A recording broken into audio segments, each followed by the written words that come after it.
پټی شوی جانان لاړم ستا د ستم ډکې دنیا نه لاړم راشه اشنا پروا د چا مه کوه دا اخري ستم په ما مه کوه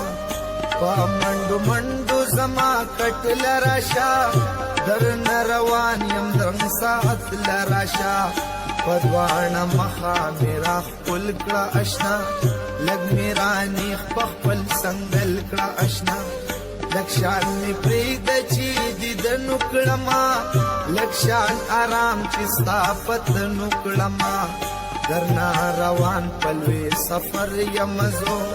په دې جهان یو مسافر یم زو بیا به مې ناویني دنیا کې چري نه با په غم نه په خندا کې چري راشي شریک می جنازه کې